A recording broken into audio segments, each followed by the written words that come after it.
process. And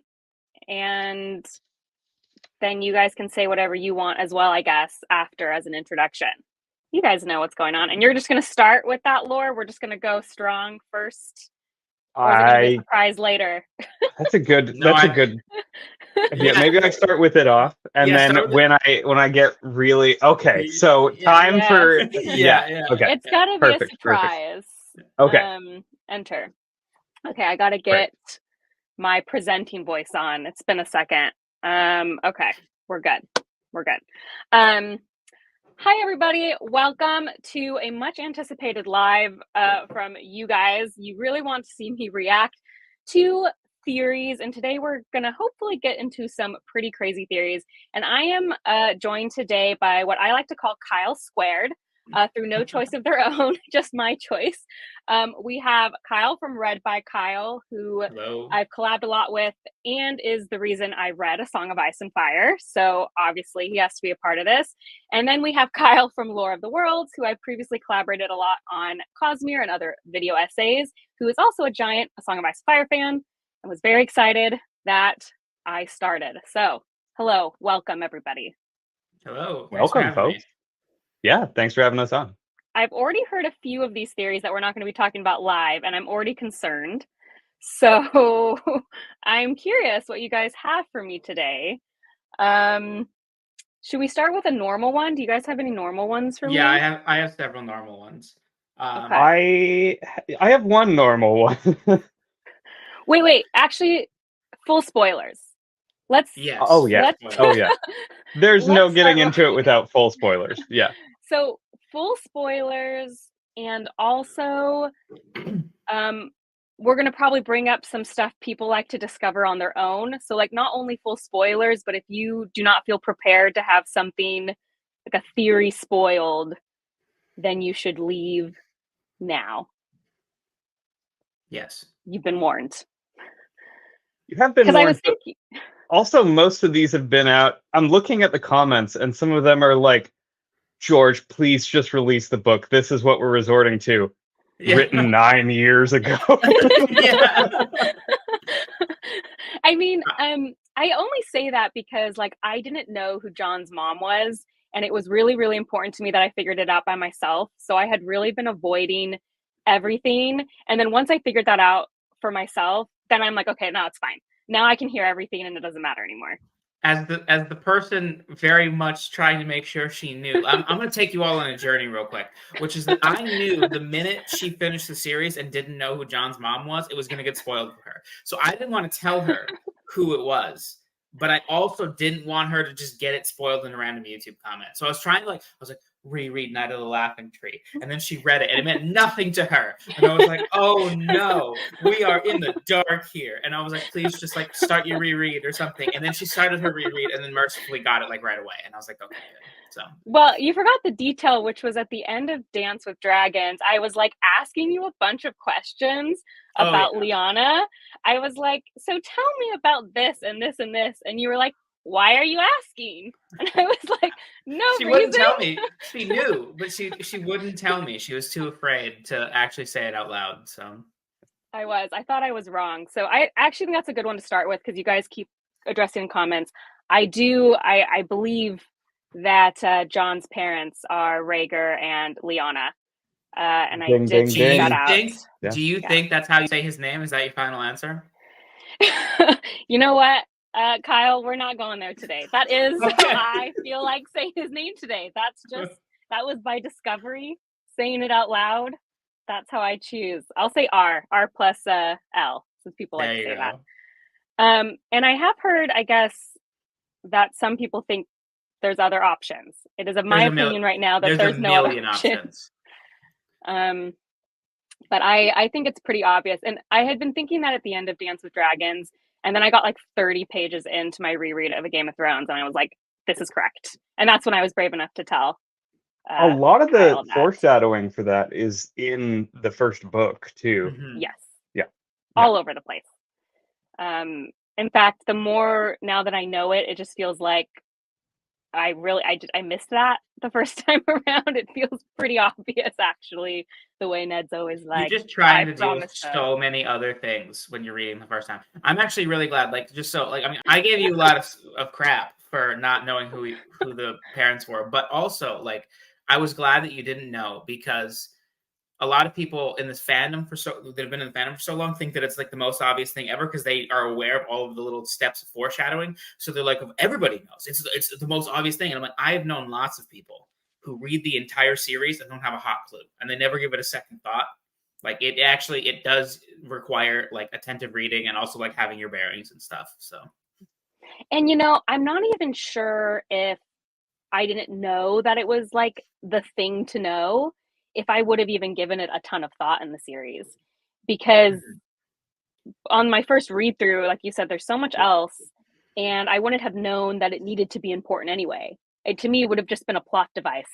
Ned has a bastard and it's caused problems. You know what I mean? So I think it's very easy to ignore, honestly. And that's one of the great things about that, is it works on so many levels. Because he does have a bastard that he is causing a lot of problems, but really it's a character thing too. He's covering up for his sister so that his sister's son, or at least potentially, is taken care of, like, as he had promised. So it's like this big character thing, but also it has this great story tie-in as well. It's just a fantastic bit of writing. Well, and what's interesting is, even as far as the first book, I really had a hard time rectifying how Ned had a bastard, because it seemed so antithetical to who he was as a person. And I kept having to be like, no, it is. And then I kept being like, well, maybe it's not his bastard and he's covering for someone. But I immediately got rid of that, because it just seemed so stupid. It was like, well, why would he need to cover that? And then when you find out, oh, well, it's because, well, now I don't want to say the name anymore, but because it's a Targaryen. Rhaegar. I'm just making fun of you. Rhaegar. Yeah. Rhaegar, I mean, that Jon would have been in danger. They wouldn't have wanted Jon to live, because he was a Targaryen.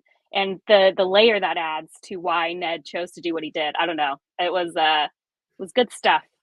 It adds a lot to on your reread, when Ned doesn't want Robert to kill Daenerys. Like, there's a whole other subtext there where it's like, oh, actually, he's afraid this is what will happen to Jon if Jon is ever discovered. And so it really adds to that. Yeah, the whole thing. It's Kyle /Redby has been getting a lot of my thoughts on the reread. Just how much stuff is actually in a Game of Thrones, like foreshadowing wise and hint wise. Like, I've been really blown away by how much was actually just right there. Absolutely. One question I have before we move on from this is, do they ever address Jon's parentage in the show, since they ended the show? They say it with their chest. It's show confirmed.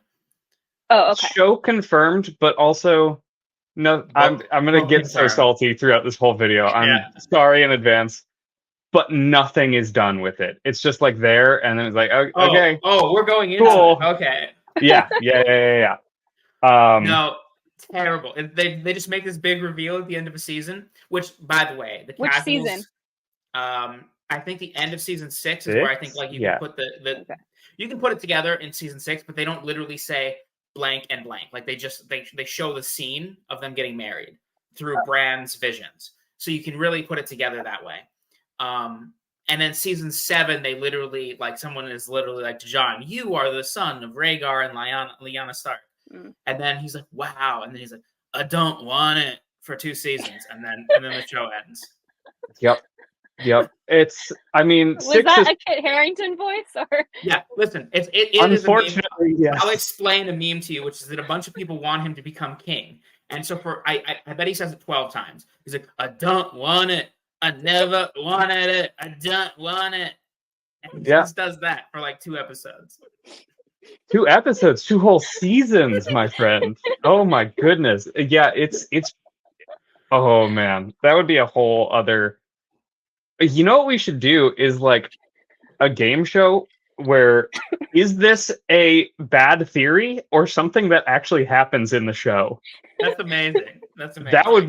That would be because there's a lot of there's a lot. I don't know if you know this lore, but I am choosing not to watch the show.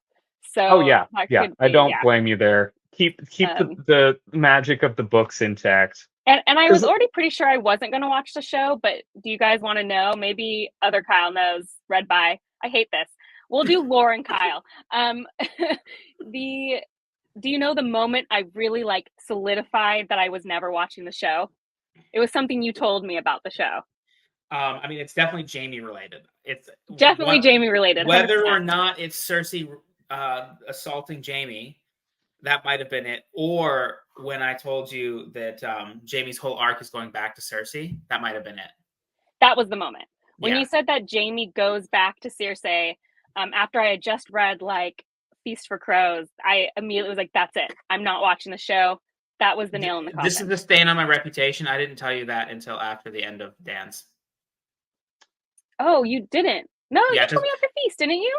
I don't think I did. I was very, very careful to not give you hints about where, because I was like, if I told you that in Dance, then it would influence the chapters that you see in Feast or in Dance between the two of them. So, yeah, but the minute you told me that was the final nail in the coffin. I'm not watching the show. Jaime's my favorite character, and I'm not going through the character assassination that apparently is happening. So smart. Nope. Smart. Nope. Yep. Anyway, what do we got? Shall we begin? Yeah. You wanna take it off, Kyle? Okay. So I actually have two that I wanted to start with that are different than the rest that I have. And so the reason is a lot of these theories I think are garbage. I don't like them. But I do like the idea of theorizing. The fandom really likes theorizing. I just feel like we've had so much time and people get so invested that they lose the forest for the clouds sometimes. And they're just like, what if, and it just doesn't make any sense. So I have one that I think is an actual good theory that I don't think is true. This is a theory that I don't think is actually going to happen, but I do like it. And I think that is important to say that some of these theories are very, very creative and they make a lot of sense, even if I don't think they will happen. So the theory that I wanted to say first is the theory that in Winds of Winter, Cersei is going to lose her foot. And the reason I really like this is because when she's doing her, and this is something I actually this is a theory that I just read last year. So I had not come across it. When Cersei's doing her walk of shame, she gets her foot cut. And then a bunch of feces and manure and dirt get in it when she's walking. So then it could easily get infected. And the reason I really like that the theory is that she loses her foot is because of the symbolism with her and Jaime. Jaime came into the world holding her foot with his hand, his right hand, and he loses his right hand. And so for her to lose the same foot would be them severing their bond.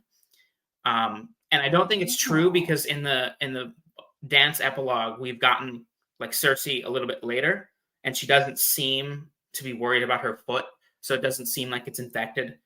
So it's probably not something that's going to happen. But I really love the symbolism. And I think it's a really excellent theory. And I wish that it was true. That'd be very George. It would. Yeah, actually, yeah, it feels possible. I agree that probably isn't, but that's one that feels totally possible. Yeah, exactly. And then my second theory is Tyrek Lannister is actually a horse. So Tyrek Lannister, for people named Book One who don't pay attention to minor characters, is one of the squires to King Robert in the first book. And then in the second book, I actually just reread that part, so I would know. And then he disappears during the riots. And for the next 3 books, everybody's like, have you heard about where Tyrek is? And these people are all looking in the wrong place. And that is because Tyrek Lannister is literally a horse. And that is because whenever people are like, where's Tyrek? Where's Tyrek? The guard captain says he was last seen a horse. Oh my God. Dad joke. That's an embarrassing dad joke. That is not, I didn't come up with that. Okay. That is a whole theory of just Tyrek is a horse. It's in your comment section. It's everywhere. And I just wanted to start us off with a little bit of light comedy. Would it really be so out of character though for an author who not only put 4 separate Muppets into the Dance with Dragons, but also might be stringing us along with a Shaggy Dog story, literally with Rickon and the Shaggy Dog, his wolf? I don't know, a dad joke might not be entirely out of character there. He just gets Tyrek is definitely a horse in my brain. Okay, if we're going to treat these seriously, at what mechanics does he become a horse? We don't treat it seriously. This is a joke theory, but if we were to treat it seriously, he becomes a horse through sorcery because Varys stole him, which I think is the actual theory. Like, if you're not joking, the theory is that Varys has him somewhere. And so Varys, he might be all sorts of shady things that I'm sure Laura is going to tell us about. And if he was one of those couldn't things, just also be dead? No, he's absolutely not. He's a horse. Yeah. I'm almost positive he's not dead because they keep bringing him up every book. If he was just a random guy that died, I don't think that would be the case. Also, the fact that they never found his body and they found everybody else's body is sus. And then Varys was not there. And Varys, as we know, throughout all of the dealings that he does, plans way ahead. He has the whole things going on where he's, bringing in Aegon and he's potentially Blackfyre. That's a whole nother theory to get into. And the fact that Varys is not at the riots and then Tyrek disappears and Tyrek is the only person that knows that Cersei would have tried to have Robert killed besides Lancel is relevant. So I do think I was going to ask why he wants Tyrek, and it's because he wants proof of that if he ever needs it. I mean, that's the theory. It's also possible I've seen put around that he wants a kind of innocent young Lannister to rule Casterly Rock, make it a little bit of an easier transition. I don't know. That seems less likely to me, but I guess possible. But I think it's mostly the information. Interesting.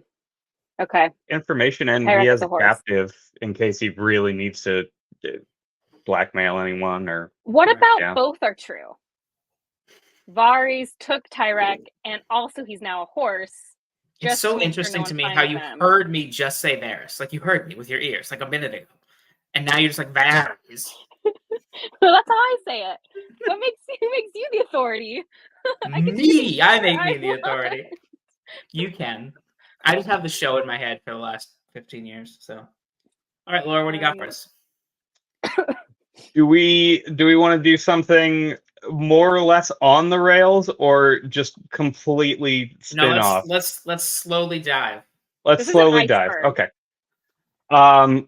So I understand that either you picked up on a little bit of this, or Kyle might have told you a little bit of it going in, but a pretty solid theory is that Aegon, or young Griff, is a Blackfyre.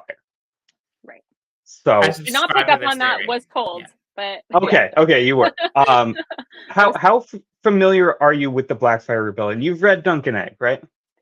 Yes, I read Dunk and Egg, so I know some of it. But did I remember or ingest or really write on my heart the Blackfyre Rebellion? It's to be stated. Yeah. It was this whole almost like a proxy thing between the main players were Bittersteel and oh my gosh, why am I forgetting his name right now? Daemon Blackfyre. Yeah. And the Crow guy. Blood Raven. Oh my goodness, it's been so long. I'm real good at names. You get me with names, I got them. It's all good. Like, Yep.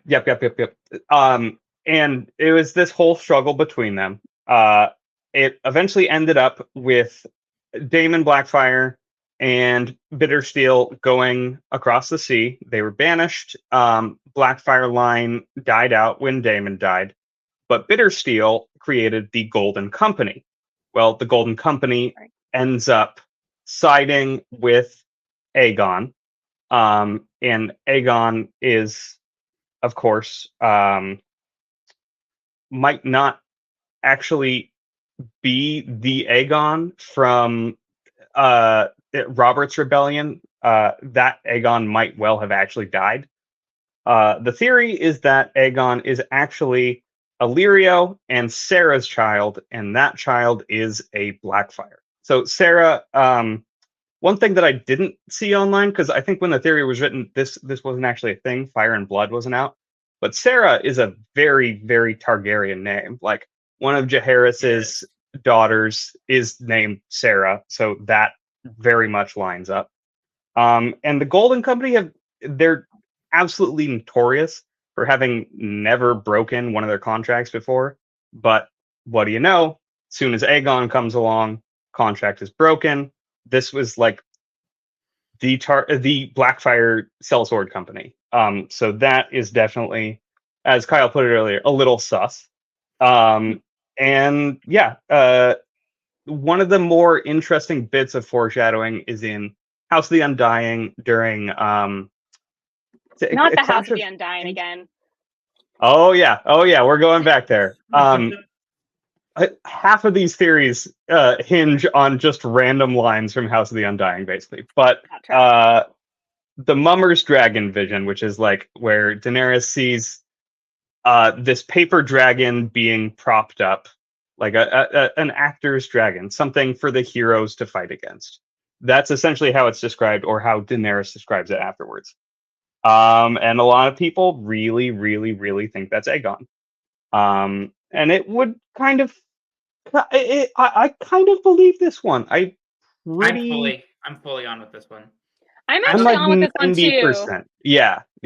And the reason is actually for stupid reasons, which is that Kyle pointed out that Tyrion is always saying like his eyes almost look blue with the blue hair, and they're not actually purple, and like they keep remarking on that all the time. And it's that a subtle like hint that he's not actually a true Targaryen, which I think is very interesting. There's a lot of like you said, there's a lot of smoke in the way that George likes to do smoke there. I feel like. Also, like just on the most basic levels of it, like I agree with everything that Laura said about why that would be a true theory. The most basic level is that I think they talk about the Blackfyres too much. Like I know, like George is famous for his world building and like bringing out all the history, but for like everything he talks about a lot is actually really relevant. Like you think about a Chardane and like Lyanna Stark and Rhaegar, like all of that is directly tied to the main plot. And the Blackfyres are just mentioned too often to never be, and especially like there was one part that you skipped over in the history, which is that there was like 4 Blackfyre rebellions, and it's because each son like came back and was like, actually, and that's what's happening in the 3rd Dunk and Egg novella, which is that there's another Blackfyre rebellion. So eventually, it's exterminated in the male line. So these rebellions are something that are so fresh in Westeros's consciousness and like worry, and everybody's like, oh, they all remember who took what side a couple 100 years ago, and they're all just holding on to these grudges, and I just feel like that has to come back and play. And so I'm fully convinced on this one. This is the one where I'm like, I believe it. And the existence of Dunk and Egg is almost a confirmation in itself that Blackfyres are so important, because it's really, really getting into the meat of like what makes the heavy Blackfyre. in Dunk and Egg. In fact, I'm not even sure I paid a lot of attention to what Blackfyre was or cared until I read Dunk and Egg, and then it was like you said, where it was it hits you over the head with like Blackfyres are important. Well, he used to be a Blackfyre. Now it's like they rebelled, and it's like over and over and over again. What's interesting is I don't think George. I'm confused on the exact timeline, but I know for Game of Thrones and for the first Dunk and Egg novella, he did not have the Blackfyre rebellion in mind. So it's actually not referenced at all in the Game of Thrones, and I'm pretty sure it's not referenced in Clash of Kings. I think he came up for it and like fleshed out the backstory in Storm, because you get a decent amount in Storm, and then Feast and Dance you get tons. It's all over the place in Feast and Dance. Interesting. So what does, if it wasn't, he didn't have it in mind, then how does that affect the theory? The theory would be that he came up with it afterwards. No, I don't think so, because even George has said that there's lots of things you do that like you paint back later. And I actually think it makes the theory stronger, because if he had already had the idea that Aegon wasn't going to die, he would have foreshadowed it more in the first book. But I think that Aegon is actually dead.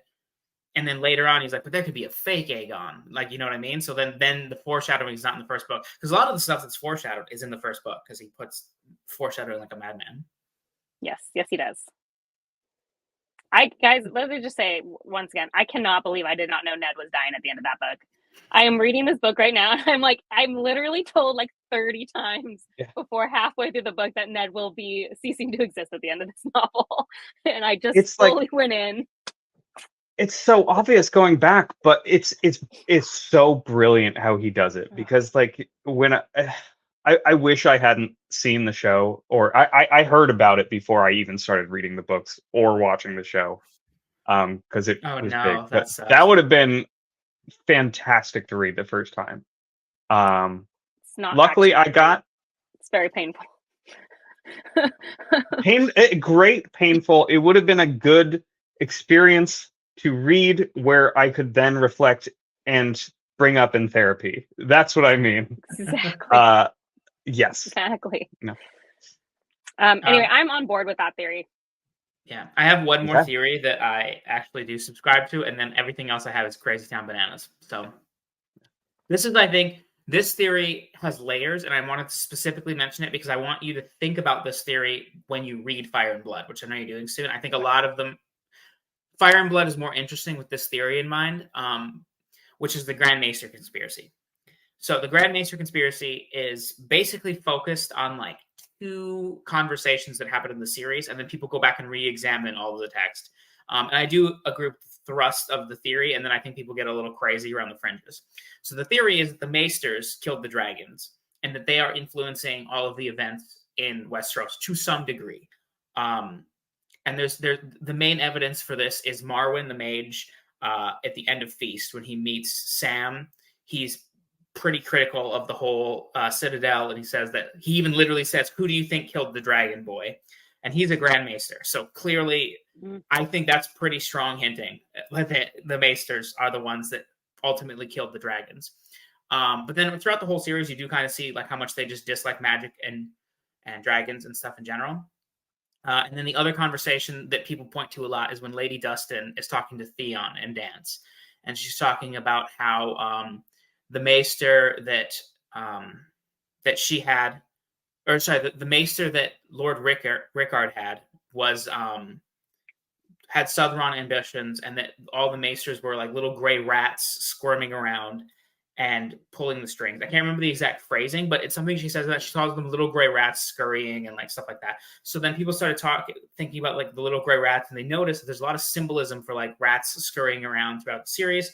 Especially in Fire and Blood, there's quite a bit. And so I think the thrust of the theory is pretty accurate. The Maesters, there's more to them that we see going on. And I do think they probably had something to do with the dragons ending. But then people go off the deep end where they think that every single event is led by the Maesters, and that they're just like a conclave where like every single thing happens. Some people think that any Maester is a part of it. So like Maester Luwin and Grand Maester Faisal, or like everything they're doing has a second layer to fulfill the conspiracy. I don't think that. I think it's more of like the people in the room make overall decisions, and like Maester Luwin is just like a Maester. And that's how I tend to view the theory. And then some people think that like they actively sought to kill all the dragons over time. And then some people think that they just killed the last couple dragons to finish them off. So it is a complex theory. Once you start getting into it, it has layers, but I do think it's a pretty interesting frame of reference for the series. Especially reading Fire and Blood. They're just drilling. Just going to wait a second. See. It's probably going to keep going. So the idea would be that one of the reasons Sam is over there is that this is going to be discovered by him if we ever get the other books. Yeah, like it's definitely, and like it's been 19 years since we've gotten a Sam chapter, and I just, it really bums me out. Wow, the thing is has it really been 19 years? 19 that years. Sam chapter can vote now. I know. And so what's interesting is when he was doing Wynn's chapters, he did release like quite a bit of Wynn's sample chapters, you were saying when you read them. Not a peep from Sam. And I'm like, why? What's happening in Sam's first chapter that you don't want to tell us till the book is out? And so that's not really that theory related. It just reminds me that it's been 19 years. I'm sad about it. It's been 19 years. Interesting. Yeah, I'll have to think about it as I'm reading. Yeah. I mean, what would be the motivation for the Maesters to get rid of the dragons? Just they don't like magic. They don't like magic. Yeah. Yep. Science only. Dragons too magical. And I mean, yeah, you can see that in anything. Like when Bran's talking to Maester Luwin, Luwin's like, this stuff isn't real. And then there's the part where Maester... Actually, I'm blanking. Laura, you can maybe fill me in here. Does Maester Luwin talk about getting his chain of Dragonsteel in the book, or is it just in the show? I don't think he ever got the Dragonsteel chain in the actual books. Yeah, I think that's a show-only invention. I don't remember seeing the book, but it was a really good show scene. So in the show, Bran talks to Maester Luwin, and he pulls out his big chain. So like each chain is for a different type of, subject that they studied. The Citadel. He pulls one out. He's like, "This is the dragon steel chain. This is one that very few maesters ever get. It's to study like the lore and arcana or whatever, and it's kind of like seen as a joke at the Citadel. And I studied it because I was a dreamer like you, and I got my link in the chain, and I discovered that it's just not real." And he just kind of tries to dissuade Bran that all that stuff isn't real. So. Is this happening when he's talking about like the green dreams and stuff like that? Yeah. Interesting. Okay, that's not like crazy, right? That's like, okay, sure. I don't have to stretch very far to say that's a possibility. Yeah. Laura? So I actually just tried searching for that to look it up. I have an admission to make. I might have just typed in dragon steel chain to see. It's Valyrian steel. Dragon steel is Cosmere. In my mind. Oh. Did I say dragon steel too? That's so funny. Did you? Oh, yeah, I did say dragon steel. That's funny. I was thinking because Valyrian steel is obsidian, which is made from dragon. So like it's still all in the same dragon. Dragon glass. They call it dragon glass, right? Yeah. Not dragon steel. Too many nerds getting my streams crossed. It's funny, all three of us are like the Sanderson and Martin fans. Apparently those aren't allowed to exist. And here we got 3 unicorns in one live chat. Who knew? It was so funny. When I posted the comparing A Song of Ice and Fire and Stormlight videos, I had people telling me, no, you can't compare these 2 books. I'm like, what do you mean you can't compare them? They're 2 fantasy, but of course you can compare anything. Yeah. They're very specific rules. I actually hate to inform you guys. I have been informed that I actually cannot be a fan of both Sanderson and A Song of Ice and Fire. So that's unfortunate. We got to put in our cards. You got to make your choice right now. Yeah. Them being my 2 favorite authors is going to be a bit stressful then. That is unfortunate. You got to work on it. Okay, Laura, do you have, are we underwater yet on the iceberg, or do you have something that's still on the rails? Oh, we're going deep. Okay, we're going deep, off the rails. Okay.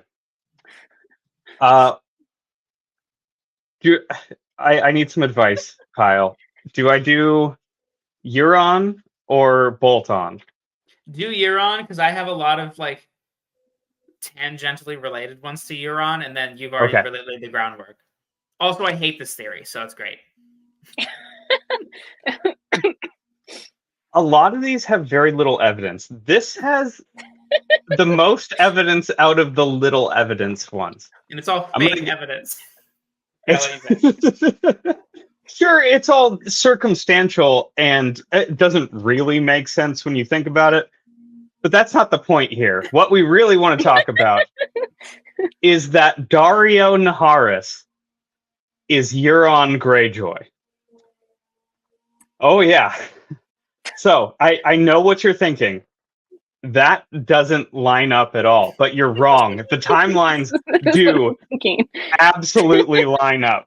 A lot of people think that, and people do actually think this. Yes, this is not a meme theory. This is a real theory.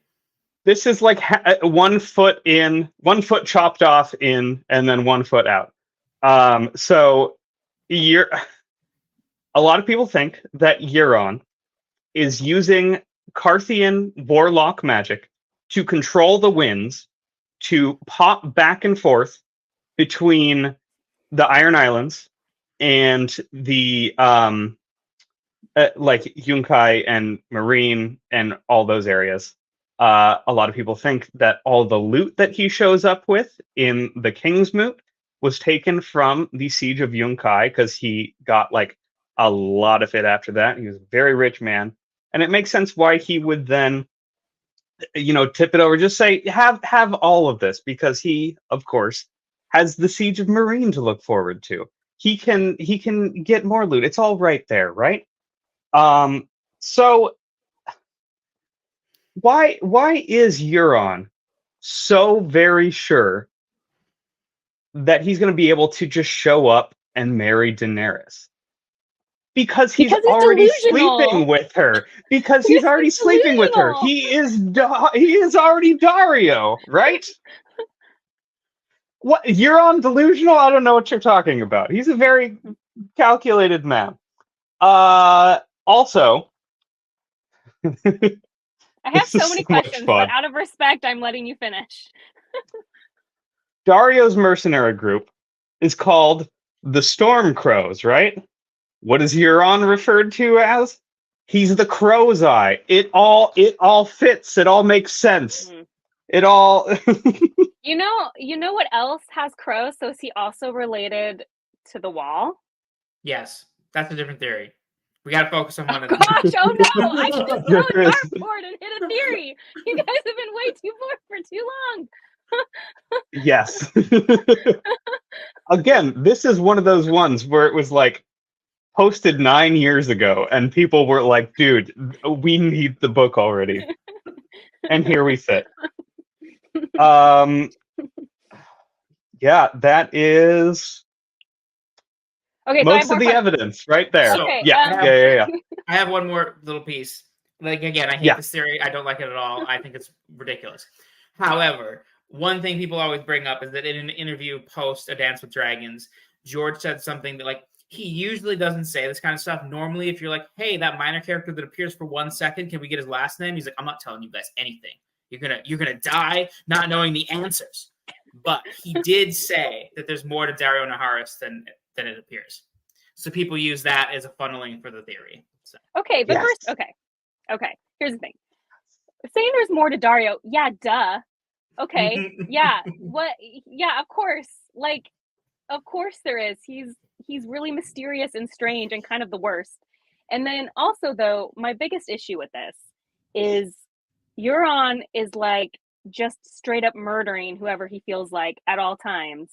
But then when he's over here with Dany, he is showing a lot of restraint if he is the same man as Euron. What's the answer to that? He's playing a role. Tell me, Lore. He's playing a role, man. He's just trying to. He's playing the suave mercenary to get Daenerys to be really into him, and then once they're married, that's when the mask is going to come off. What part of Euron's personality makes you think that he would care if Dany was in love with him? You're not looking at this the right way, Bookborn. Personality. You are using logic. This is not allowed here. Lady, okay, Daenerys is a lady, and do we know what ladies like? They don't like killing because they have soft hearts. Euron knows this. He's gonna have to win her over. So the only way he has to do that is he gets to be this suave badass, but he can't be killing everybody.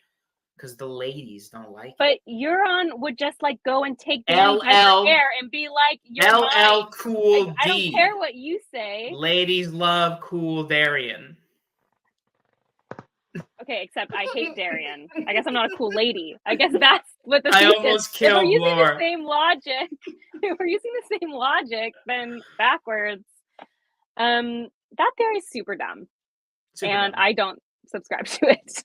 Euron is super dumb, or Daario is super dumb? Them being the same person is super dumb. Oh, well, that's just wrong. It's very smart, very high intelligence theory here. And yeah. If Euron was using that kind of magic, I don't think he would use it just to give him fast wins. Well, he's doing other evil things. This is just part of his evil plan. You've read release chapters, right? Uh-huh. That's the only reason I care about Euron in any sort of way, because of that. Because he is like preparing to do all this evil stuff. And to be 100% clear, I'm gonna have to take this off lest I sully the reputation of that hat. I don't really believe in this theory either. I think it's kind of ridiculous. But it's fun to think about. And he is doing all this evil stuff behind the scenes. And the funny part to me is that you can make it work with the timelines. Stupidly enough, you absolutely can. But no, it doesn't make sense. It doesn't make logical sense. It's one of those theories that people have had too much time, so they think it's really good. But let's just say George cranked out a book a year, like forever. Like he released Dance, and then a year later he released Winds, and we never had time to sit on these theories. That's that theory being true. For sure. But we throw in some secret projects just for good measure. Then when he's doing it, so we get Winds after a year of Dance. We don't have time to ruminate on all this, and that is the actual twist. Daron is Euron. I mixed up the names. If that's the case, you were making fun of book porn for pronouncing things. You can't just then go and make up. I talk fast. She doesn't have words that she knows. That's different. Okay. I forgot what I was saying. Oh, just that people would think that theory is ridiculous. Like the only reason even some people believe it is that they've had too much time to sit on it. But if he just released them right away and that was the theory, people would be like, "This is a dumb twist." It's the biggest problem I have with it is like I think it's very fascinating that the timelines work out. Sure, I'll believe the people who have taken too much time on that. It's that Euron as a character wouldn't pretend. Like he just feels like he's the best and he's becoming some god or whatever. Why would he debase himself having to pretend to be anything other than he is? So like I disagree. Like he did, like, did you catch that he was sexually abusing all of his brothers? I suspected. I wasn't sure if that was so like true or not. I mean, that was a theory for a long time because whenever Euron is like, you have a chapter, he's thinking about the door creaking and stuff like that. Whenever he thinks of Euron, and then the chapter kind of confirmed it. If it was just physical abuse or also sexual abuse. Like I just wasn't. I knew I'm abuse pretty was sure happening. It's sexual, and then so there's that. But then also he admits in that chapter he killed a lot of his younger brothers. He killed the one with grayscale. He killed the baby in the crib, and then he killed Balon with a faceless man. So he actually is quite sneaky. Like he does play a role. I'm not saying he's not sneaky, but it's like that's so cosmically evil. And I'm just saying the way Daario acts, like I don't understand why he would care if Dany liked him or not. Like that I can't make that work for me. I agree. But while we're on here, I'm going to go even deeper into this dumb theory. I'm so glad you set me up for this. I was going to wait, but this has to come on the next list. So this is the theory that I've heard a lot for years, which is that Euron is warging into the Dusky Woman to spy on Victarion. Never mind. I forgot about this one. Never mind that. Why would he need to spy on him the whole time? Never mind that. Why is Euron a warg? Never mind any of that. Victarion has sex with this Dusky Woman every day. So the theory is that he's warging into someone who's having sex with his brother to spy on his brother, which is the grossest concept. And I don't understand why people think this is a thing. I do think, though, like the non-tinfoil side of this is that I do think the Dusky Woman is somehow spying on Victarion, but I just think it's regular spying. Yeah. I'm thinking it's like a faceless man thing. That is what makes the most sense to me. That could definitely be something too. Yeah. That or like someone from the Freak Cities, like a Volantine or something like. I mean, Euron. Basic. Excuse me. It doesn't really make sense for Euron to be warging into this woman. But sure. Or to be a warg necessarily, right? Yeah, warging is like North magic. So like even if you're saying that he's like this crazy sorcerer, that why would he be a thing that really only North people are? So yeah. And it also seems that like George does keep the separate magic separate. Like there are regional with the religions and everything. He seems to keep it pretty separate. So I think it also increases the question on whether, what is true, what is real, what is godly, what is not. I think it's all a part of that. That theory's stupid. There are regional magics, but they can like kind of move around. Like Melisandre is using the what is that city? Ashai magic to Dragon steel magic. Dragon steel magic to do things like in Westeros on top of like the glamours that she's performing and things like that. So like they do mix. Yeah, they move around, but I just think like it would be really out of place, I guess, for Euron to be a warg. Like, just how the story is going. So there is some evidence that Bloodraven was trying to set Euron up to be what Bran is becoming. Yes, this is a popular theory, and I've actually not really looked into it because I thought it was dumb on the face of it. So please explain it. Oh my god, this is the one that I haven't really looked up too much again. But the theory is that like the association with crows and things like that, and then something to do with his eye, crow's eye, this whole association thing. 1,000 eye and one. Yeah, 1,000 eyes and one. Yeah, I see the loose connection here. It is a relatively loose connection, and it doesn't make a whole lot of sense because Bran being a Stark is a lot of what makes this theory, or makes his connections with Bloodraven really make sense, and the whole warging stuff. But yeah, that's a deeper layer to the Euron is warging into the Dusky Woman. I think it's time for Bolt-On. I think it's time for Bolt-On. Let me put on a different face really quickly. Is Bolt-On the same as Bolton? Like just the way I've been saying it? Yeah, Bolt-On. Like it's yes. The full theory is called Bolt-On, apply directly to forehead. Oh, is that why it's called Bolt-On? That's so funny. I did not know that. Okay, continue the theory. So I think looking up this theory again, the thing that was really the most compelling to me is the question that why do we see Roose Bolton put up with so much crap from Ramsay? Because like he is constantly undermining Roose's whole MO, and it just doesn't make sense. Why not get rid of him? He has another wife, and he wouldn't really possibly be able to raise another son to like adulthood, but it really makes a lot less sense to rely on Ramsay. Cool. That's part one of the theory. Part two. Boltons. You're lulling me into a false sense that this is going to be a normal theory. I have the hat on. Boltons are they're said to have worn their enemies' skins as cloaks, right?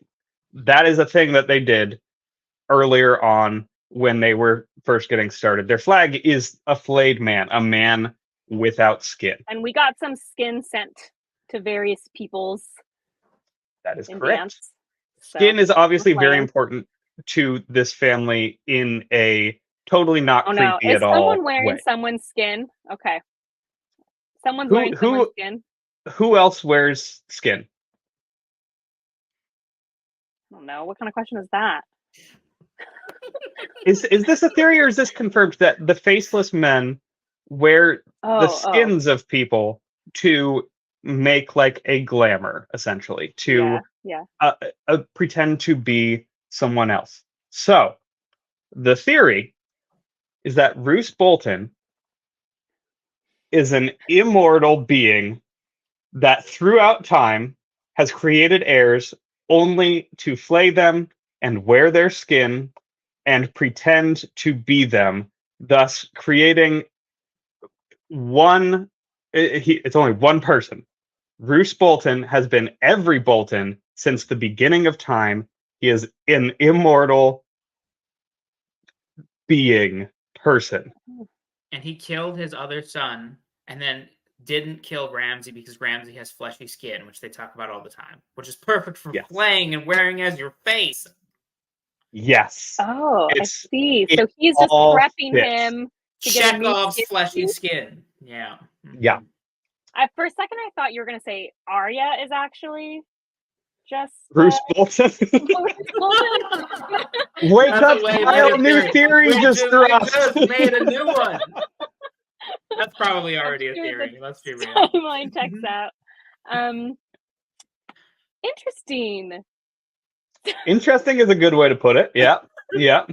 So this is my favorite theory of all time, just because of the like it kind of makes sense thematically.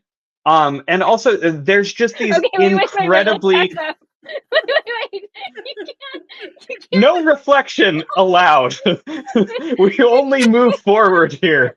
What theme? Are we? I would like to tell what theme we are forwarding with that theory. Just the horror, I guess, not so much themes as horror vibes emanating throughout the whole. Horror vibes and theme is very different. Just the vibe theory, the vibes. Okay. Vibe theory, yeah. Based primarily not in evidence, but in vibes. Yeah. Cool, everything about them is ice. I didn't know we could do that. Creepy I have a lot and of horror theories. So okay. Are we going to end this with you dropping a theory then? Oh, vibe theories are just what I believe in my heart. It doesn't have to have any truth to it, but vibes. Perfect. If it's just vibes, then I can say anything. You've hit upon a very real aspect of 2024 A Song of Ice and Fire discourse. Yeah. If it's purely vibes based, you can say anything you want. I created a Reddit thread when I just wanted to see, I was like, oh, like, give me your, craziest theories. But what I meant was, give me the theories that you've heard that multiple people have come across. But instead, people just said the randomest stuff. Like, just the stuff that they believe in their heart. And I was like, that's not what I wanted. But you guys think some wild things. You know what? I find this theory to be more plausible than the Euron is Daario theory. I actually do too. I think this is more plausible than that one. It's just crazy. That's saying a ton. It's not like entirely believable, but it's like bordering on plausibility. Yeah. I do not think it is true, but it is truer in my heart than Euron and Daario. So there's a hierarchy here. Wow, interesting. Interesting. I think it's time for my least favorite theory. It's not crazier than this one. Like if you're expecting vampires, it's not like, I'm sorry, that's crazier. This is Are we going to get the vampires? That was the vampire. That was the vampire theory. Vampire? And in reading it again, I don't know where the term vampire comes in, but it's like Bruce Morton is an immortal face-stealing vampire is like the whole theory. I thought Tywin was the vampire. I'm sure there's a theory. New theory just dropped. Okay. We're feeding the fandom today. Oh yeah. Okay. I think I know which one this is. So my least favorite theory, and like here's the thing: the reason I hate this theory so much is because all of these theories have people that really like them. But I think if you got those people to not be memeing and you ask them, you're like, hey, how likely do you think it is that Roose Bolton is an immortal being? They're probably in their heart of hearts going to say like 2%. They're just putting on a fun show for the fact that they like it. This theory, I think, is ridiculous. But not only do I think it's ridiculous, every morning the people who subscribe to this theory wake up and rebrand it on their neck. They pray at the altar of this theory and they go out and find someone who accidentally says something against this theory. And then they're like, did you guys know that Quenten is still alive? And Quenten is not alive. Quenten is dead. And I hate this theory. Oh, someone commented that on my channel recently. And I sent you a message. I hate it so much. If it was just like a fun little theory, that's fine. People really, there's like a whole contingent of fans who think that Quenten is very clearly alive. And anybody who was just foolish enough to think that he's dead are plebs. And I just could Dragonfire completely burn a man? We've never seen that happen before. Come on. The theory is that you don't see him die in his own chapter. He starts on fire. So then the theory is that Garrus, his hands are burnt because he's trying to put out the fire. So the theory is then that he puts out the fire and they're hiding Quenten. Why? Who knows? That was the first question. Why? When Barristan shows up, they pretend, because previously the dragons had killed one of the Windblown. And so they pretend that body, or the dying random soldier, is Quenten. And they never at any point say Quenten is dead. The beginning of Barristan's chapter is the boy was 3 days in dying. Barristan never sees his face. His face is burnt. The dragons were kind of responding to Quenten because he has a drop of dragon's blood. So why would they start him on fire? Why would they kill him? So secretly, his friends. And another part of the theory is that his friends aren't sad enough. These people are sad keeping. They're gatekeeping sadness. And they're like, his friends aren't reacting with the appropriate levels of sadness. So it's sus. Therefore, they're hiding Quenten. And it's so clear. It's just so clear that, the Dragonfire did not kill this man. And we're all just rubes for believing in it. I have several problems with this theory. Me too. First, thematically. Actually, one of my favorite moments of Dance was Quenten dying. It sounds cold-hearted. These are themes, actually. Okay. We're actually going to go into themes, not vibes.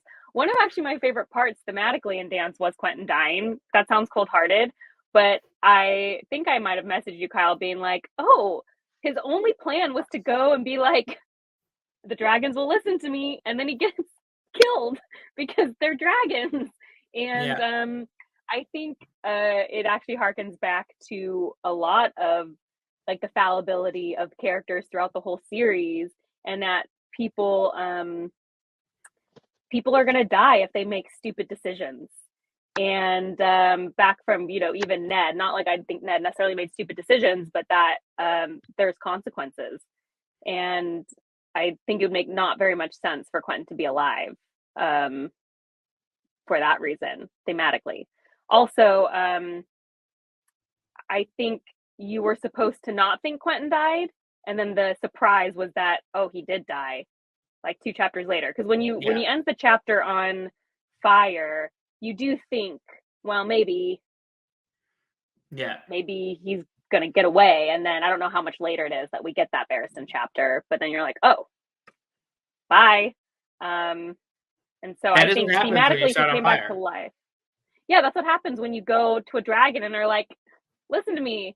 And so it seemed very apropos. It was a very clean ending to his storyline. And I don't really see the purpose of Quenten still being alive, even just like story wise.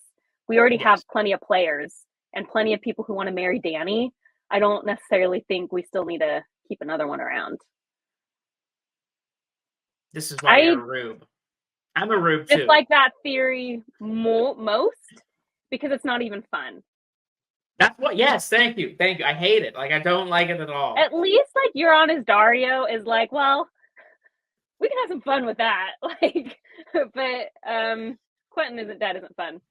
The Quenten is dead one too. Like he has a very clear story arc in Dance with Dragons. It's this whole deconstruction of the guy going off to marry the princess to get the crown sort of thing. And it opens with like literal words, adventure stank. And it's talking about the book, but it's really talking about this adventure that he's going on and how it's not going to be what he thinks it's going to be, right? And then for him to just live and keep on going after that, it doesn't really make sense. Because reasons, like there's no real thematic or plot reasons I could see him realistically. Not even vibes reasons. Not even vibes reasons. Who likes Quenten enough to vibe him back alive? You know what? I've been listening to a podcast that you pointed out because somebody mentioned it in your comments, and I wish I remember the name of it off the top of my head. The commenters will know it's somebody whose name is Quenten something in the fandom, and I really, really like the podcast. I think both of the guys on the podcast are excellent. Really get the theming of the series, but the Quenten guy, his favorite series in the entire, or favorite character in the entire series is Quenten. I can't reconcile that. I don't know how that. Isn't it poor Quenten? Poor Quenten. Yeah. Okay. Yeah. Poor Quenten. Yeah. I don't get that, but my favorite character is Catelyn, and so Catelyn's a main character. Catelyn's a main character. Choosers. Quentin's in 3 chapters. Spider-Man meme.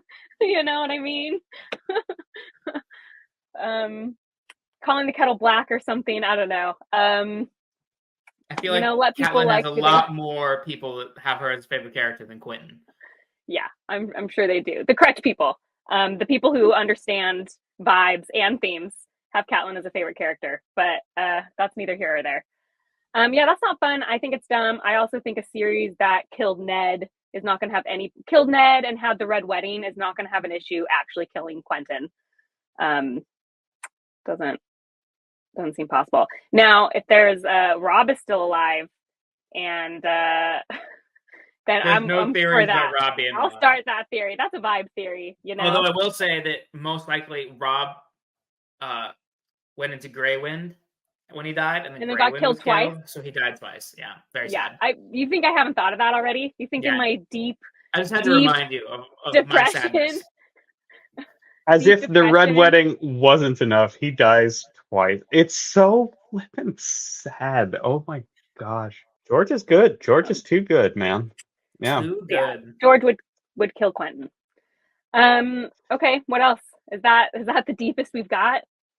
Oh, I haven't even hit my deepest ones. I have way too many theories. I realized we're at an hour, and I'm just like, I got the craziest ones still here. So, Laura, you go ahead. I might have to, at the end, just rapid fire a couple with less evidence. Okay. But I have one more that I at least want to go into depth with. We need to at least, before we end, talk about all Freys are one time-traveling Frey. I've never heard of this theory. Someone told me about this. That all Walder Freys are just one time traveling. The thing is that everybody in the Song of Ice and Fire fandom is extremely confident in their theories. So I was probably just a dude who woke up that day and was like, "This is my new theory," and he just went and he told you, and acted. But that's the one that I like. I like the sound of it. It's snappy. I do have time travel. I do have a time travel one. That's my next one. Okay. But it's not. That's what I thought you were going to bring up with with. This one's the one I actually like. This is the crazy one that I like. But Laura, you go first. Wait, you go first. I have one it's more a little bit odd. It's one that I've developed a little further myself. You'll know when we get to that part. This is called Dothraki soup. Okay. Oh no, I already hate the title. I'm already vibes are bad. Okay. So during the Crown for a King scene, where Jason Momoa pours molten gold onto Jason Momoa plays Khal Drogo in the series. I do know that. I'm just laughing that you're saying it's Jason Momoa. Like, so is this a show canonical? Jason Momoa plays Khal Aquaman pours molten gold onto Viserys' head. So little problem with that, right? They were just cooking some soup in there. They were just vibing out, cooking some soup right before that. Well, how did they melt the gold exactly? Gold's melting point is 1,948 degrees Fahrenheit. So this was some incredibly hot soup. They must like their soup very, very, very hot. And so I started thinking about it. I was like, who else do we know that really likes soup? I was like, I know one person. Now, the melting point of bone is 3,038 degrees Fahrenheit, much further than the melting point of gold. I think they were cooking horns in that bowl. These are horn eaters. The Dothraki are horn eaters. And that's why they could melt gold so effectively. They eat hot soup, and Jason Momoa is a horn eater. I rest my case. I'm done. You added some stuff to that I have never heard before. Interesting. I personally find it compelling. This is I have questions. Okay. I have some questions. Westeros isn't Earth, and they also have an unusual seasonal pattern. Do we know that boiling points and melting points are of similar nature on Westeros? And this is such an engineer question. I would have never thought of this because I'm not an engineer. This is an engineering question, and I did some further research. A lot of people are saying hey, this was probably an alloy, but even alloys of gold are melting at closer to like 1,500 degrees Fahrenheit. Whereas, again, it doesn't answer the question that we're not on Earth. We are not in the same solar system with the same seasonal poles, right? We don't actually, a long time ago, years ago, I read someone's essay about how winter is coming could be possible with planetary alignments. Have you guys seen that? Even though I'd never seen the show, I was interested in that. It was sciencey, So I just don't know if we can really for sure say that there are the same melting points. That's my first potential issue with the theory. The second one is this is kind of like a theory if all of the typos and inconsistencies in Harry Potter, instead of just pointing them out as an inconsistency, we just started making theories around it. So like, I don't see an issue with that. So like, oh, remember that one time that Sirius Black said the wrong number of years he was in Azkaban and it got fixed on later issues? What if actually that was a hint and really Harry's parents are alive and have been this entire time? Like, that's what this theory reads as to me. Yeah. Repeat that for me. There's a theory, and this is one of the ones I wrote down because I don't think this is actually a very wild theory, but it's very similar to that where the theory is that Jane Westerling is pregnant, which can still be an actual theory. There's no reason why that wouldn't be like a possible thing. But the main thing is it's called Jean's hips, and that's because when Captain thinks of Jean's hips in Clash for Kings or whenever it is she first meets her, I think it's near the end of Clash for Kings. Or no, it's the beginning of Storm. She says that she has really good childbearing hips.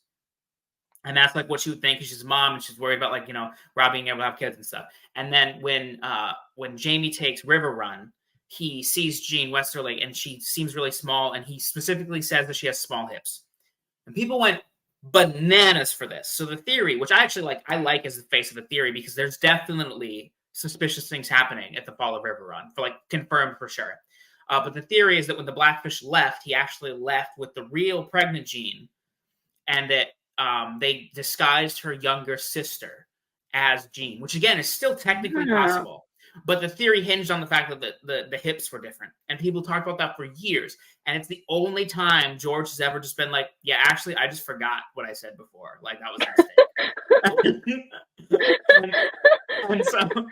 and so people still like we'll talk about this theory and talk about the hips, and then people will be like, "Yeah, he confirmed that's a mistake," and they'll be like, "No, it's a misdirect." And I'm like, I don't think he would misdirect us that way. Like, I'm pretty sure it was just a mistake. I like that George was like, "Look, here's the deal, guys. I forgot. I have like 1,000 characters. I can't be keeping track of everyone's hips." Actually, this is a question. Does George have like a wiki person like Sanderson does? No, and what's actually very frustrating is he said it like 2 years ago in an interview. He's like, "Oh, I should really start writing some of this stuff down. Like the whole series is just in his brain." Not true. He's written some stuff near the end. And he does have notes that he's compiled about like histories and stuff like that. But a lot of the plot details and all the things he wants to do are just in his brain. I'm like, bro, write that down. Yeah. Pen and paper. Because if he had a wiki, he could have looked up Jeyne, which you saying Jean. I've said Jeyne this whole time. Looked up Jeyne and been like, it is Jeyne because Jeyne, as we all know, rhymes with pain. Unfortunately, I see it as Jean, and my brain will not it's literally written. Oh, how the turntables!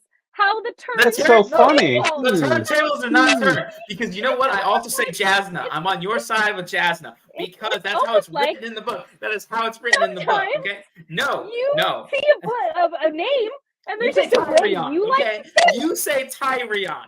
That is insane. I wake up with night sweats because you say Tyrion. Okay, that is literally hostile. Tyrion recently. Yeah, you have.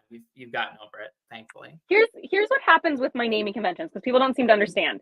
If someone corrects me and my brain likes that name more, I will correct to it. So Tyrion was easier for me to say. So my brain was like, these words are accepted. But Rhaegar then sounds like what Gulp was saying. Hager? But then other names, if you say them and they don't resonate the vibes don't pass, then I just continue saying it the way I want to say it. It's a vibe check, and I see. It's a vibe check completely. It's a vibe check. So yeah, that theory to me just seems like George wasn't thinking about the melting point of golds. Yes.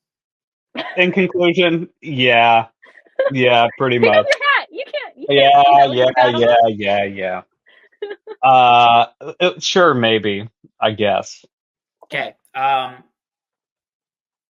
Tyrion is a time traveling fetus. Let's go. So, all right.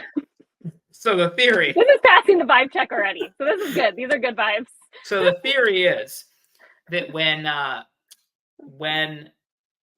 Oberyn tells Tyrion when he went to go visit him as a kid, he was like a regular kid. He's like, "Oh, you're just like a little kid.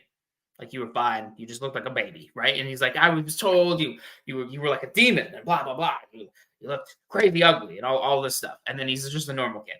And I'm pretty sure we also get a perspective from Cersei where she says that like when Tyrion was born, there were rumors of all this stuff. So we get rumors that when Tyrion was born, he was hideous, grossest thing ever made. He had demon legs and a tail and all this kind of stuff.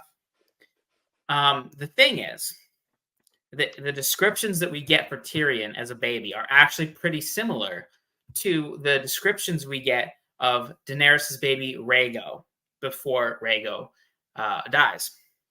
So the theory is that the blood magic that Mary Master was doing actually was time travel, and she went and stole healthy or like baby Tyrion and switched Rhaego with Tyrion.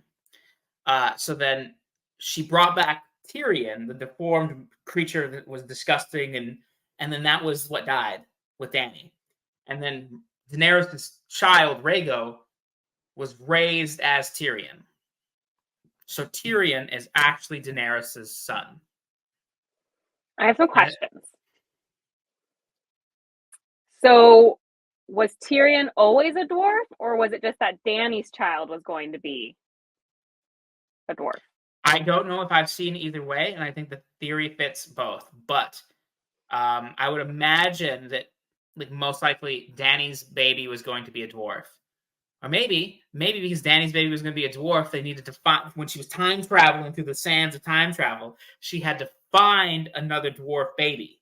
And she found Tyrion. So she stole real Tyrion, who then died. I have another question, which I think is really important to any theory, which is why? Oh, because then Tyrion's a Targaryen, he can be the third dragon rider. Secret Targaryen dragon rider. He's gonna take one of the dragons during the siege of Meereen and do some crazy Tyrion dragon being things. A secret Targaryen has a lot of textual evidence, but not for this reason. Like I think it's more likely like there's a lot of hints that that Aerys did some inappropriate things to Joanna Lannister.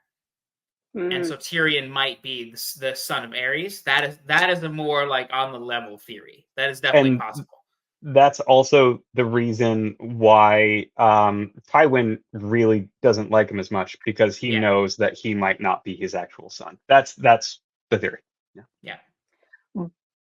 But Tyrion also has like the golden hair though, and the his very mom would still be a Lannister. Like his like Tyrion's right, but hasn't the whole cousins. thing been like the mom being a Lannister isn't quite enough? No, that would be with black hair. You don't understand how you poor Ruth. You don't know how Westerosi genetics work. So black and white or black and blonde, always black. That's literally facts. Okay. And then but blonde and white, blonde. Who knows? That's up to the mysteries of fate. We haven't seen it enough. We cannot use real genetics. Wait. But there's silver a problem with and that. gold. Yeah. But we have Jon. What was Lyanna Stark? That's black. Oh, okay. Yeah. It's black. Okay. Or like dark brown, I think. You have to think about it. If you're using crayons, if you get out crayons and you have yellow and then you take a dark brown crayon, that's going to be a brown smudge. No Punnett squares here. No. There's no Punnett squares on There's no Punnett squares. It's only vibes. It's unfortunate because I have brown hair, and both my kids have blonde hair. So are they secret. I'm not gonna say. Could you say? Lannisters? Could you So what fit in as golden hair? My husband are we is starting a blonde, new and theory? I am brown, and there are 2 blonde babies. So what does that mean? We just started a new theory. Bookborn's husband is a time-traveling fetus. This is insane.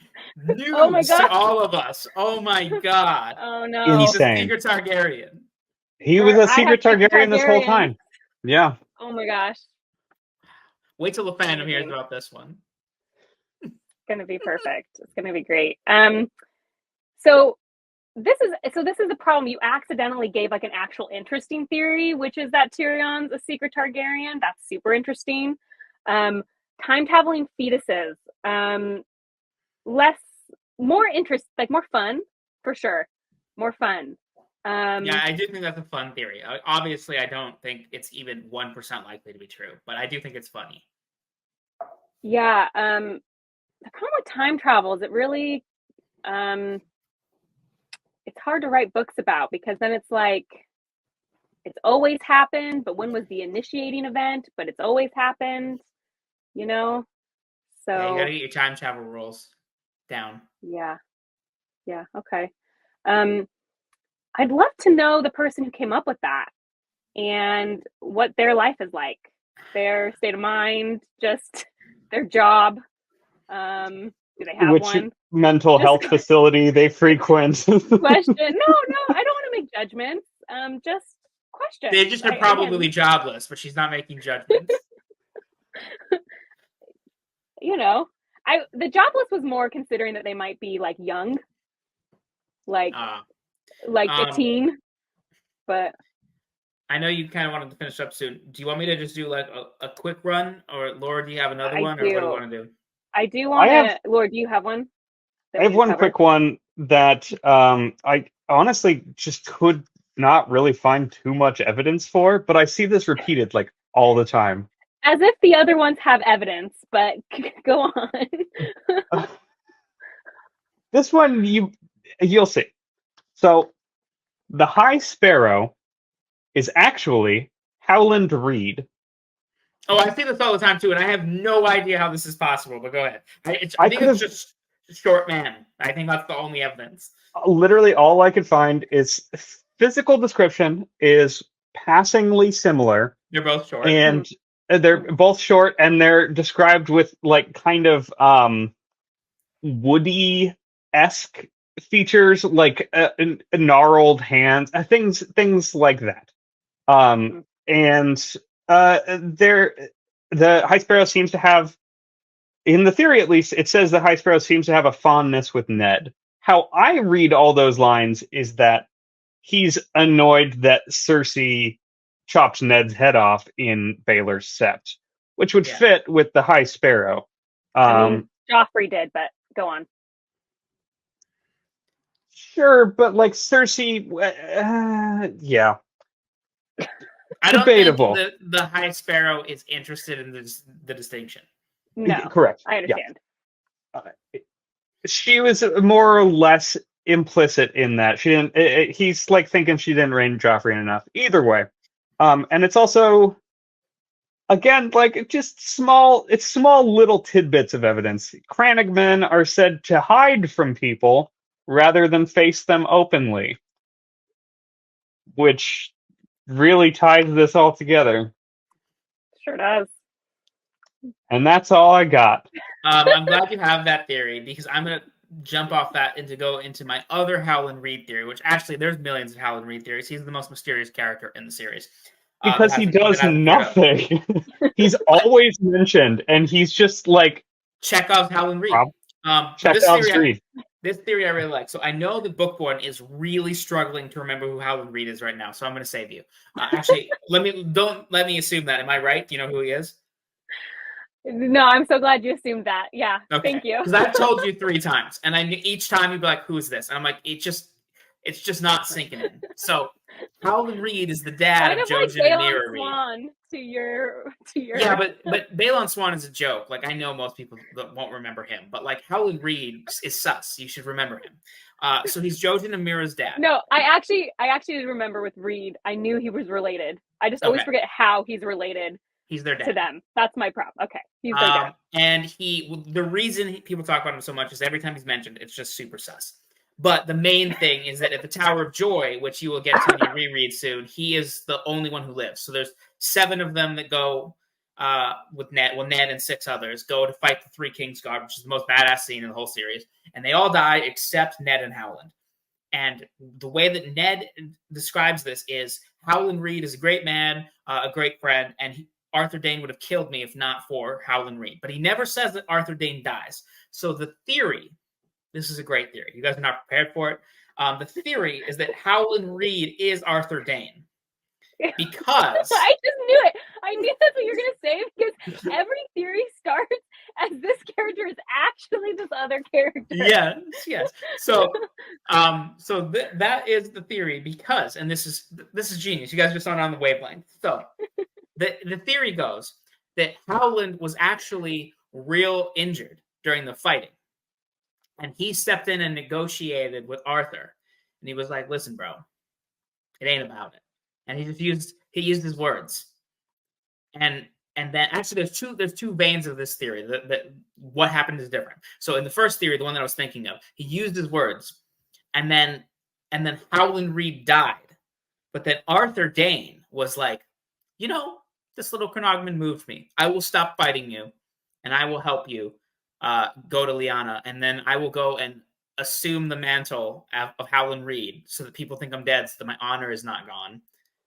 And then that's why nobody ever sees him, because he's in Greywater Watch hiding because he's actually Arthur Dayne. The second part of this theory, it goes in a complete opposite way. It's actually way more bonkers. I forgot about it until I was hearing it, which is that Howland was injured and he couldn't stay in his own body, so he wargs into Arthur Dayne's body. No, not the warg again. Obviously, yeah. And so he wargs into Arthur Dayne's body. And so now he is Arthur Dayne, but he's still Howland Reed in his brain. So they have to hide him because he looks like Arthur Dayne. So that's why he's in Greywater Watch and he never leaves. I didn't know we were allowed to just say people warged into other people. It's only certain people. They have to be sus. And probably Northmen. Or Euron, apparently. Or Euron. Everything is on the table for Euron. While we are talking about Arthur Dayne, I have another Arthur Dayne one. I'm going to hit you with the 1, 2, 3 punch. So the next theory... I actually hear this theory way more often, is that Arthur Dayne is Qhorin Halfhand. Very similar theory. The idea being that he gets injured and gets his hand cut, and that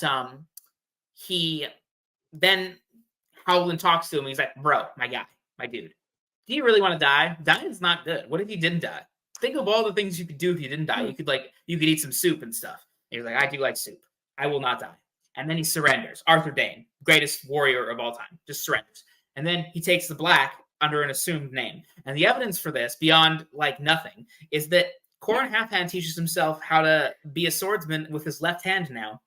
And you have to be a pretty good swordsman to be able to do that. You must have a secret identity as the greatest knight that ever existed. And then some people will go further and say that it's thematic because of Jaime, and Jaime saying that Arthur Dayne was the greatest knight he ever knew.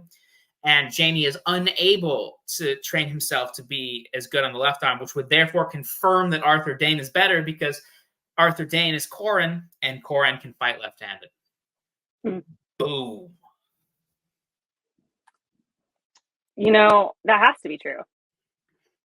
There's no other way to read the text, I think. No. I do like the Arthur Dayne is Qhorin Halfhand one. That one's pretty fun. I think it's fun. I just don't think it's likely. And by I likely, think a lot of this. So something I've complained a lot about that George does is that he likes to reuse names because supposedly in the real world, people have the same names as other people, which is bonkers. I've never known 2 people to have the same name as each other. Kyle just does not find that funny that we're on a live with 2 Kyles right now, but that's okay. I missed that. I was about to be like, historically, yeah. No, I was trying to calmly mansplain to you why you were wrong there. I was like, actually, there's Henry VIII, That's straight. Okay, great. No, I get why he does it, but I think that's really indicative of my problem with a lot of these theories, which is like the idea that two people can't look similar or like have or two people have skill or just like any sort of the problem is that like George leans into this because he does have a lot of like Sandor is the gravedigger, like that one's almost as true and confirmed as you can get without it literally being true and confirmed. Then you have like Ariston is Barristan, right? And then you have Aegon was dead, but now he's not dead. And so you have all of these people that are taking on secret identities. And I think that just fuels the secret identities. But yeah, people go. Yeah, it's just, once again, it's just it's really obvious when that's happening, and really purposeful. I'm sorry, did you catch the gravedigger? Was it obvious? But it wasn't important. Okay, so I'm gonna confirm you didn't catch the gravedigger. To be fair, I will volunteer. I did not catch the gravedigger. Nobody catches the gravedigger. Nobody, not one person. If they say it in the comments, they're lying. We all got it online. All these theories are so complicated, and him being the gravedigger isn't complicated. Like, I didn't catch it, but it's not complicated. And then once you know it, you're like, okay, he's he's in a better place now. It's definitely a reread type of catch. Yeah. Yeah. So, I think one of the most interesting things, I'm in a very unique position where I'm coming really late into a fandom, somehow unspoiled, and the fandom has gone insane. But like I'm still sane. So it's like a really weird interesting place to be. Cuz I'm just like I'm like 20 years ago. I'm like Dance just came out. We haven't really had time to think about things.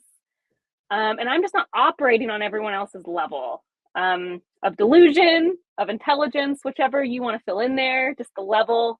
Delusion. I'm not operating on it. And, depending, I hopefully will never operate there. But there is a world where 10 years from now, I am operating there. I mean, that's a confirmed world because we'll never get the last book. So, like, you might get wins, and then we'll all have fresh things to digest for another rest of our lives. Wins, and I really hope we get Fire and Blood too. That would help a lot, but I don't. I'm not putting any stock in it. I wish that George, the reason he's delaying on Fire and Blood 2 is because of Summerhall. Well, actually, that might be a Dunk and Egg thing too. There's definitely, and like Blackfyre Rebellion stuff, there's things in the second half that he wants to reveal in the main series, and I understand that. However, Georgie, my dude, we're not going to get it. So could you just tell us Fire and Blood 2? Like, I would really like to know. So much of this is like hinging on him doing interesting stuff in wins, and then he can reveal all the crazy reveals that change everything. But we got to get wins first, and oh boy, it's been a little bit. We're all going crazy. We're all going a little crazy. I'm thinking here. Where's my theory that Ned warged into somebody? Oh, okay. I have that one. Oh, dang it. Okay. So just for what I have written down, not just theories I've seen, I have two more theories that are really quick, and then I have one that's actually a very popular theory that I don't really like that much, that you should know about just because people are going to reference it by the name. But I'll go into the Ned one. I think this is hysterical. So there's two Ned warging ones that I know of that are like relatively popular. The first is that Ned warged into a sword ice, which is, I actually think that the dumbest theory we've come up with today. Mm-hmm. This is the number one dumbest. You can't even touch it. I don't know why people come up with this. I think this was just memed into existence, but like, wait. Can we wait? I know you said these are fast, but I can't move on yet from that one. Oh, I'm not moving on yet. I'm going to explain. Okay. He warged into his sword when he was going to die, because the idea is that all of the Starks are secret wargs, and a lot of them don't know their latent wargness. So when he died, he just warged into the thing that was closest to him, which is an inanimate sword. And there's nothing deeper to that I know of. Okay. So what happened to him when it got melted down? He got melted into two swords. So now he has split. So are we like Harmony? Are we Preservation and Ruin? One side of Ned. It's actually just secretly the Cosmere. George R. R. Martin isn't even an author. Brandon Sanderson 20 years ago wrote all of this as a pseudo. Yeah. But, okay, so that's the dumber theory, and this next theory is dumb. I don't want to undersell it, but it's more fun. So the secondary Ned warging theory is that Ned actually warged into a pigeon that was nearby.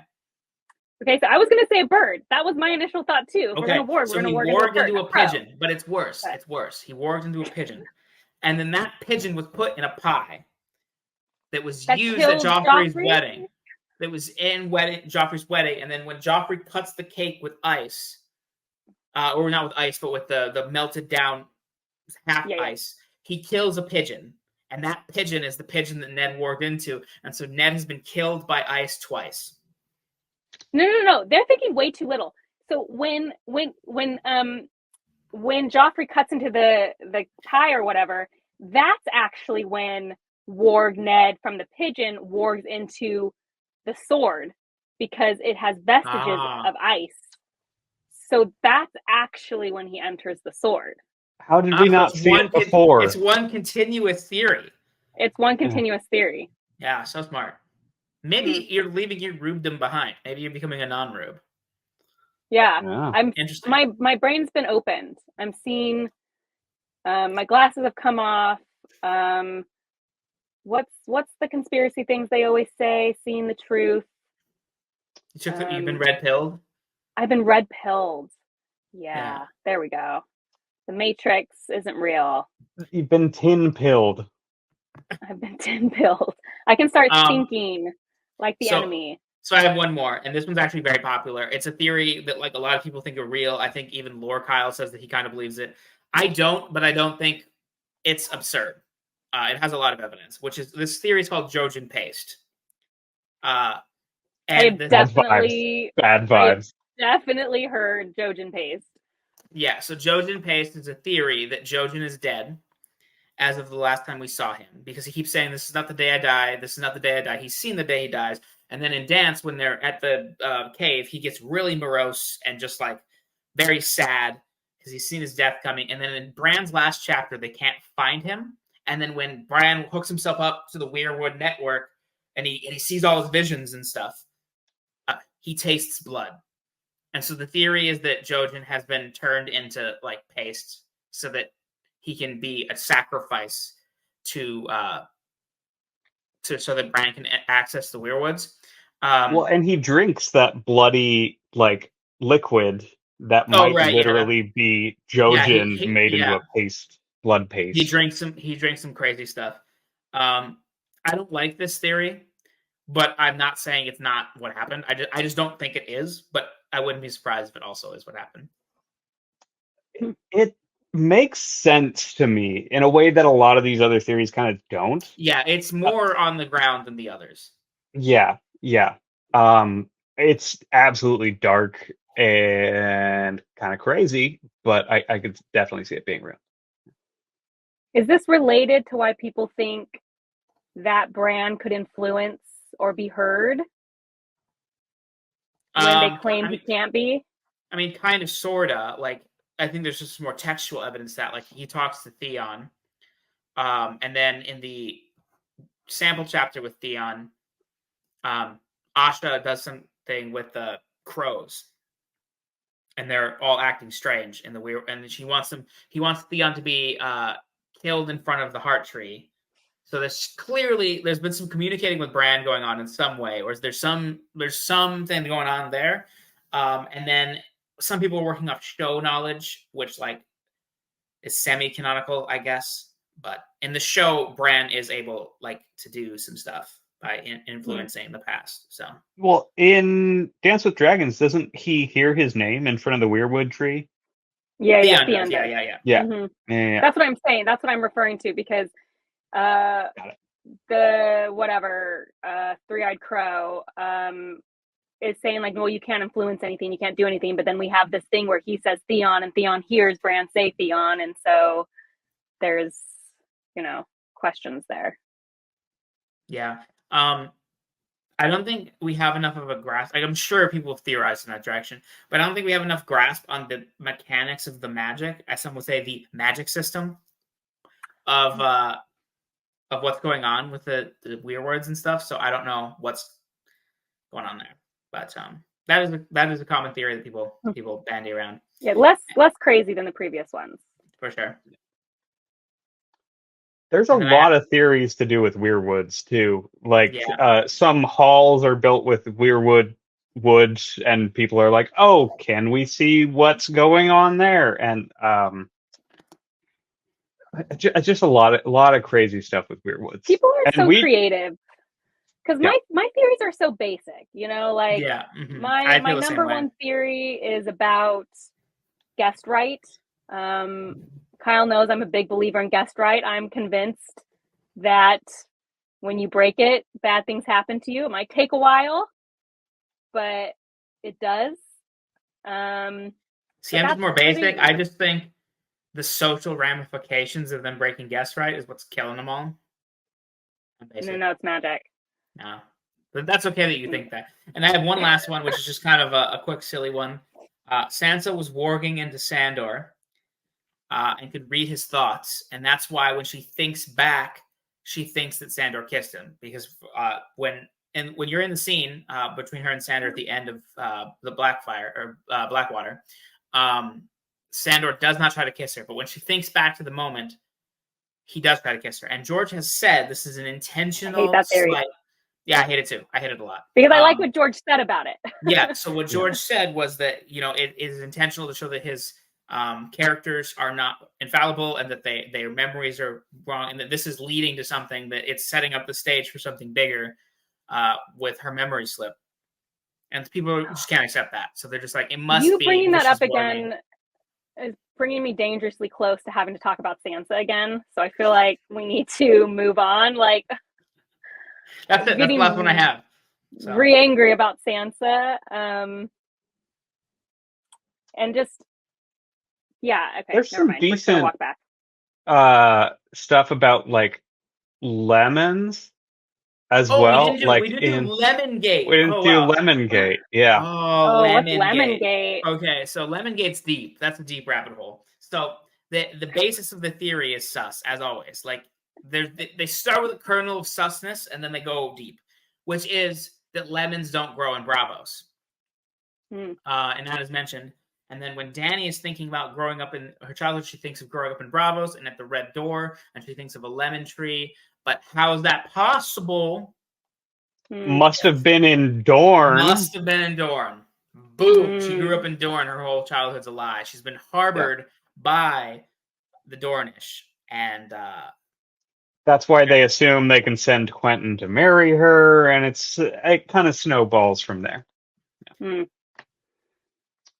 The funny thing about this I thought there was going to be a lemon cake thing. I thought there was a lemon cake. Well, that's what reminded me. Is Sansa just loves the lemon cakes and lemons? Well, that's how they were on the brain. The theory is that she always.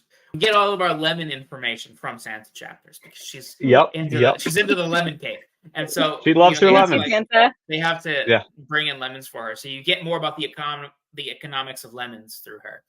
But the funny thing about this theory is that, and this is one of those things that like the guy making House of the Dragon, Ryan Condell, is just on point. He's one of us. He's in the fandom, and the reason you know these kind of things is that there's a weirwood tree in the middle of King's Landing, and there's scenes there where they have like not meetings, but like one of the characters meets with like her spy master, and he's talking about stuff. And in the background of this scene where he's talking about all of this stuff, there's a lemon tree, and it's put there as a distinct nod to this theory, and I love it. I'm like, Ryan, you're cooking. That one's intriguing. I want to think more about that one. Of all the theories, that's the one I want to think more about. Well, George has said there is something with the Red Door. Like he said, like there's more to be revealed about the Red Door, and I think that's fair. And I do think it's sus that he's mentioned that lemons don't grow in Dorne. Like I do think there is something to this theory. I just don't know if the conclusion makes a lot of sense. Yeah, that's where I am. That's actually I'm like, well, that is weird. Why is there a lemon tree in her memory? Is her memory bad? Is it something else, or was she somewhere else? But I don't necessarily think it means she grew up in Dorne. That's where I am. I do think the lemon. I'm a half. I'll put my toe into Lemongate. Okay, sounds good. I'll dip my toe into there. Yeah, that's the fandom's in a sad place, but it is a fun place. So that's what I've learned today. Yeah. I'm sorry for everyone. I was gonna say, like, if we're talking about warging, you know, it's like, oh, but Catelyn's not a Stark. Like, Catelyn warged into Sansa, and that's why Littlefinger's so obsessed with her. You know, there's a lot of possibility now that I know anyone can warg. So I'm gonna think about that a lot as I'm reading. People in the North can warg. And Euron. And, well, Euron doesn't count as sus. You have to start with sus. There needs to be a kernel of sus. Okay. So then my next theory has to be about Lysa then. She's the most sus character. Lysa's sus, to me. Yeah, Lysa's She's incredibly sus. Yeah. Well, I think she remember warged some into the Lysa moon theories. She warged into the moon door. Ooh, we can warg into inanimate objects now, so. Yeah. But she's a Tully. She's a Tully. She's not a Stark. A what? Did she warg into her son, maybe?